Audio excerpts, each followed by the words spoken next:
Welcome to She's Honestly Mental, a podcast for women who are done pretending they're fine when they're falling apart on the inside. I'm your host, Karina Rawlinson, ADHD brain, medicated mind, and proud mental health hospital alumni.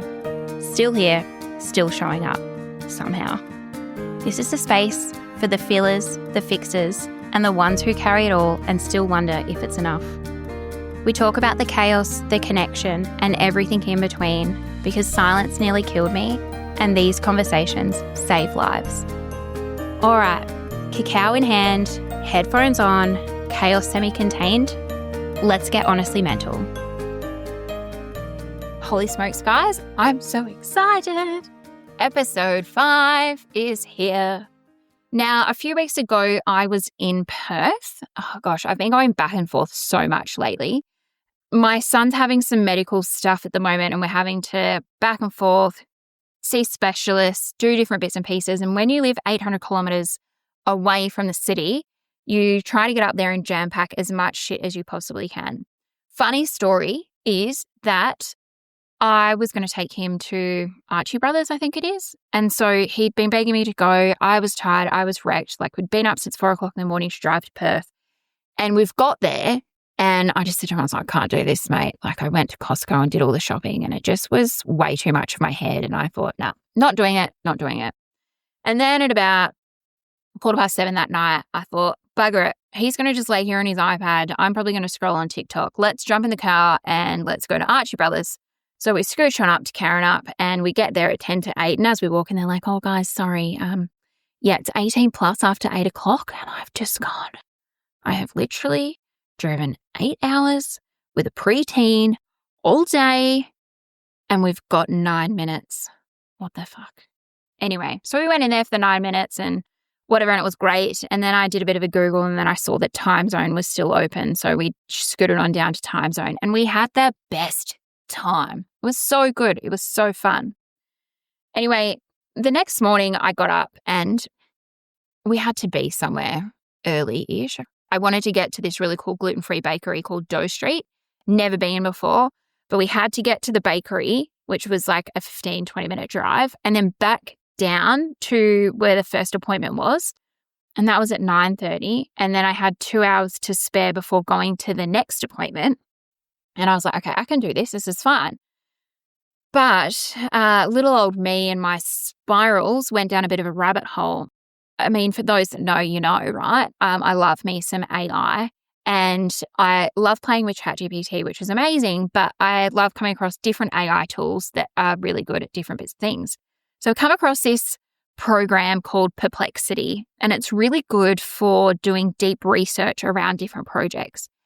And something that has been playing on my mind for a very, very long time about mental health is how it has kind of come about. And I literally chucked, I'm just going to find the exact prompt that I put into this thing. Is there any evidence that or research that talks about women's mental health, particularly around undiagnosed ADHD, etc., from childhood that then increases their chances of postnatal depression, etc., after pregnancy and parenthood?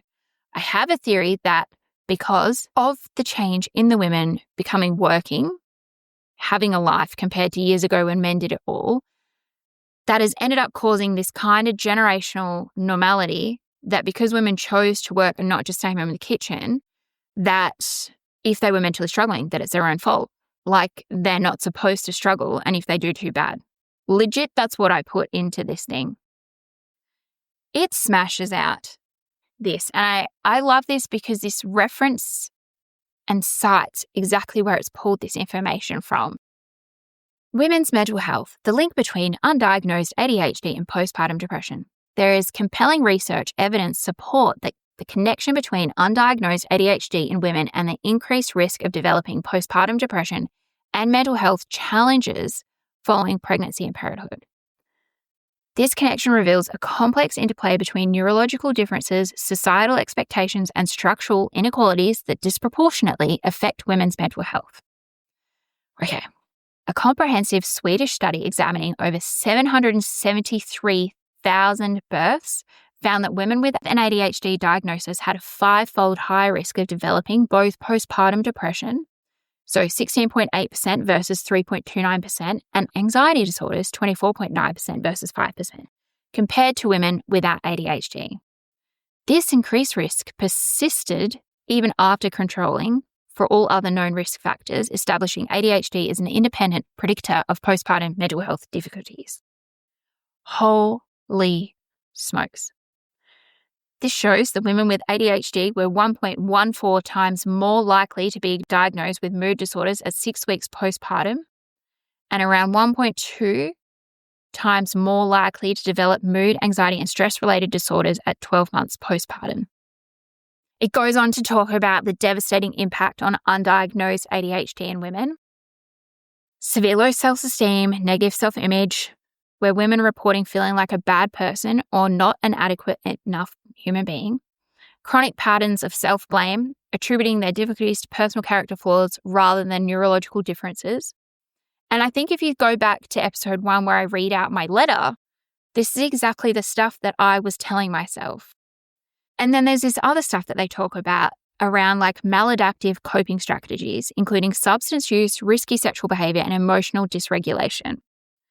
High rates of anxiety, depression, and trauma responses that persist into adulthood.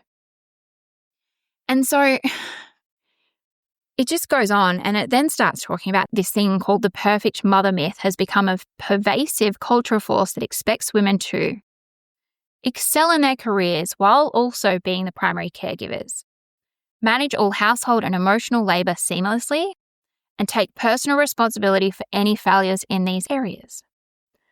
So studies on working mothers show that 42% experience depression and or anxiety significantly higher than the general population's 28%. What? Research demonstrates that 79% of working mothers experience extreme anxiety around the expectations that they are trying to live up to. Sorry, what? And where has this all come from? It's this blame and shame cycle. It's gender stereotypes. It's like this, okay? So back in the day, when Adam and Eve, believe what you want to believe, okay? But like God created Adam and Eve. Adam's the man. Eve is the woman, obviously, whatever. But the men go out and they do their work because their bodies, and this is proven, like their bodies, they're physically stronger than the women. So the women to go out to try and like build fences and plow fields and all of the rest of it, like we're not built for that, right? As someone said, you're actually, I remember a customer saying this to me at the news agency, you're actually built as a woman to birth a child. And your role as a woman is to care for that child because the role for the man is to go out and provide for the families. Along came the women that are like, oh, I want to burn my bras and I want to be free and all of the rest of it. And, you know, God forbid any woman actually wanting to do something for themselves or a woman questioning that the way the world is, because that's when we were told, oh, no, she's actually hysterical. Like, she's hysterical. She's a witch. She needs to be burnt at the stake. Like, she's questioning things. And heck, still some days in this current time in my generation, there is times where I feel like I'm the witch and people want to burn me at the stake because I'm questioning things. And I'm like, you know what? I am going to question it. And I want to question it, not to question it to be like, who are you to tell me that? I'm like, I want to know. Like, tell me the things that make this happen. Tell me the process that we've used to get to this point. And there's a lot of books and stuff out there that are like, oh, we blame the generation before us and we blame this and we blame that and we blah, blah, blah. And I'm like, can we not? Can we not be blaming anyone? Can we stop playing the victim in this life? Can we be the ones that go, you know what? Actually, I don't blame you. I could blame my parents for lots of stuff in my life.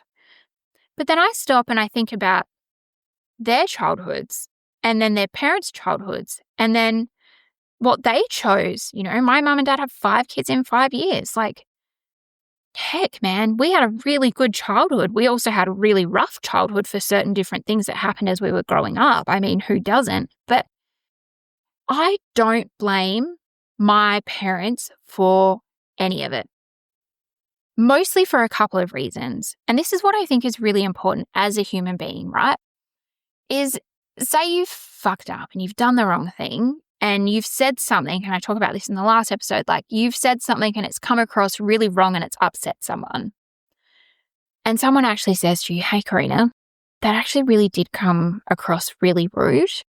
And it's someone that you trust, like someone that's in your little circle of security, that person that you know that you can ring at any time of the night and that you trust to be able to tell you the right thing. Like if you're wearing something and it looks fucking rotten and you think you look good, they're the kind of person that's going to tell you that. I love those people in my life because I need the people to tell me the things, because sometimes my brain or my mouth says things before my brain's even registered what's coming out of it. And so I do not blame my parents. Why? Because both of them have actually stopped, talked to me about these things. Both of them were so incredibly supportive when I was in and out of my mental health stays. Both of them, and I say all of my parents because I'm very blessed. I have an amazing stepdad, an amazing stepmom. I'm very, very fortunate that my parents have chosen other partners that have just been so incredibly supportive of our big, wild family. And I feel like, what is the purpose of me trying to blame them for something that really they didn't have any real control over? But then when they've realized the things that were a bit messy, they've actually stopped and apologized and changed their behavior. And I really feel like changed behavior is a sign of realizing that potentially the way they're behaving isn't ideal for who you want to be as a person. And I'm really sorry if that sounds a little bit confronting, but I've been confronted by so many times and I found it a really humbling experience. But I truly do love when someone's like, hey, actually, I know that you thought that you were doing the right thing, and yeah, you probably were doing the right thing, but the way that it came across probably wasn't ideal. And maybe next time, if you just like maybe shuffled a little bit to the left and went at it just from a different angle, like you've got to be aware of other people's feelings as well. I hate that saying that a leopard never changes its spots, or you can't teach an old dog new tricks. If that dog's not willing to learn the new tricks, sure. But if you've got a dog that's sitting there and going, actually, yeah, show me how. Why not? And I think that's what I truly just appreciate so much about my parents and my family, is that they've gone, yeah, we probably played a part in that, or we did play a part in that, and it wasn't ideal, and we're really sorry about that. It actually just eats me up so much to see the pain in their eyes when I talk about some of this stuff, because I can see that they blame themselves, but wholeheartedly, I just don't. I don't.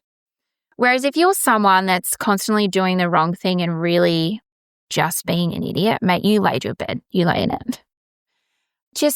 I can't. If you're not in that headspace of wanting to be able to help yourself just yet, yeah, I don't know. It's such a fine line. I'm a good human being, but also sometimes I'm like, I just can't with some people. I think that's me. That's just me being honest about life, right?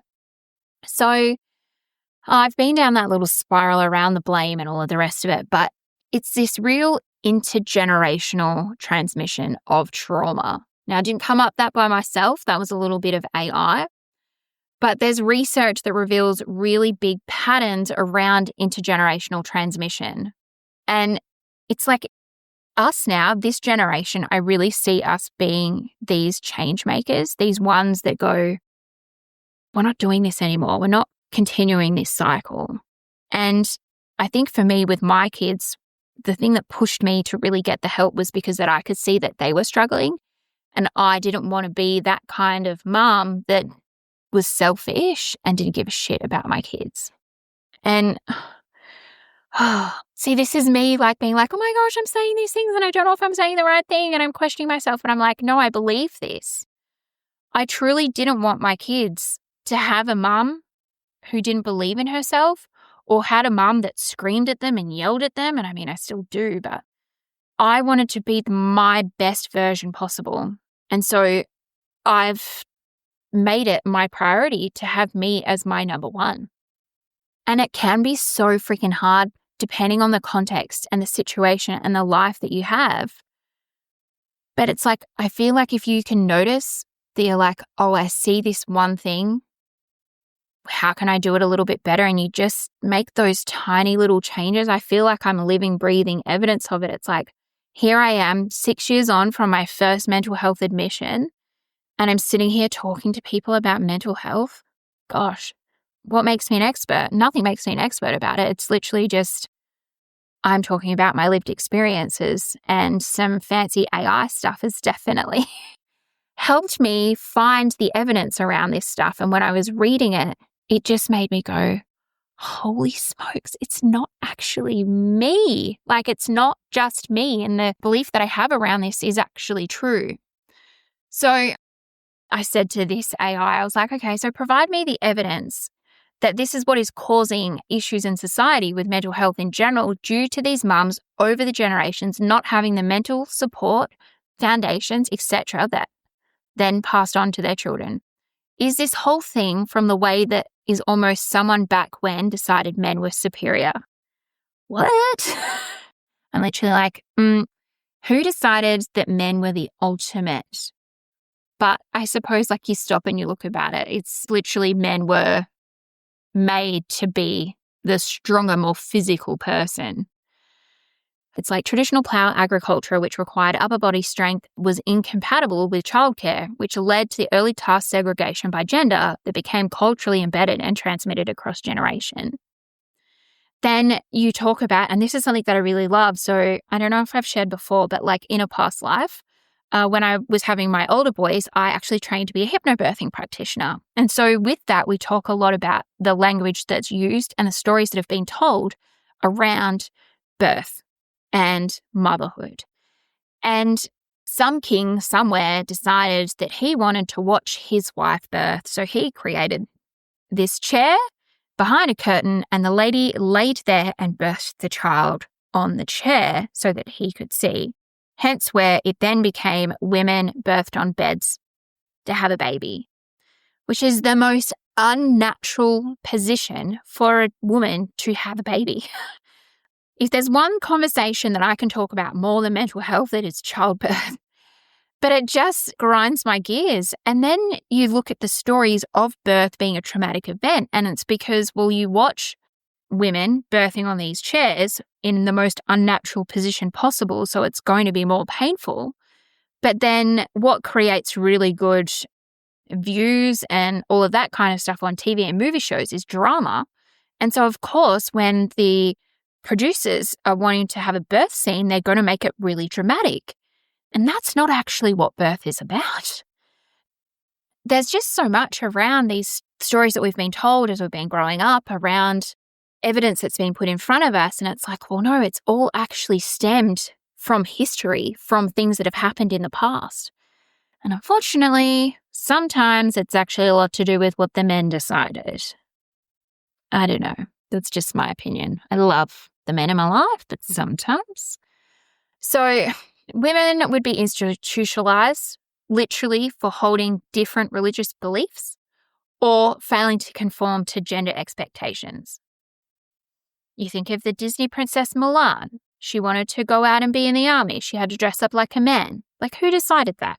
That's so not fair for her. And then she gets punished for it. I don't understand. Why? So there's just so much other stuff. And I suppose something that I really believe in is, so my boys go to a school in a very low socioeconomic area. We live across the road, kind of across the big main road in Esperance from this area. And I am on the board for this school. And a lot of the kids, majority of the children in this school, have been victims to childhood trauma, systemic childhood trauma, trauma that's been passed down from generations and generations, the stolen generation, like these things are actually kind of still happening if you look deep enough. And what I truly believe is that for us to be able to create this change in the world, to no longer have the stigma around mental health, to no longer have these stories around mental health, is to start with changing our story. The evidence shows us that there is this generational trauma that has been passed down forever. All of these stories that have been passed down forever about how we should live and how we're supposed to behave and who says what and blah, blah, blah. And I think, fuck that. This is where it's so hard because we live in such a noisy place these days. There's so much social media and all of the rest of it. But the moment you can start to actually look for the evidence that you're a good person, that what you're doing is actually okay, that you are very worthy, you are very knowledgeable, that you're an incredible person, and you start to build on that belief within yourself, you then pass it on to your children, you then pass it on to the people around you. And these are how these trauma patterns start to change. And one of the coolest things that we've been doing through school is this trauma-informed care. And we have a bunch of people, staff and teachers and all of the rest of it, that are actually trauma-informed. So we've got this place, this little community of people that are like, okay, we understand the history, we understand the process of things that have been going on. How can we actually meet these people where they are? And this is what I'm trying to do with the messy middle and sharing with the chaos letters and this podcast is like, how can we give this knowledge to the people so that we can meet them with where they're at, so that we can help these women find ways to support their brains and to understand that there's not actually anything wrong with you. There is nothing wrong with you, my friend. Genuinely. We are living in a world that was not built to support us or our brains. And I'm not saying this specifically for women. I'm saying this for us in general. There's so many things happening, technology and this generational stories of how we're supposed to behave and act and all the rest of it. It's literally someone's story. Someone decided this is how we're going to have the world. This is why I hate politics, because it's just like there's no genuine agenda behind this. And we've lost that human connection. It was so fucking crazy, honestly. I just think it's so nice sometimes when you have these series or you have these beliefs and you find other people that are on the same page and you're just like, oh, you're my person. And I think that's what's been really cool about launching this podcast, and what I hope to bring more into the podcast is more conversations around this, more ways that we can actually connect and talk about mental health so openly that it becomes your mental health is overarchingly the priority for your life. Because once your mental health is in a really good spot, and I know this, and this is why I find having my medication is I eat so much better when I'm supporting my mental health.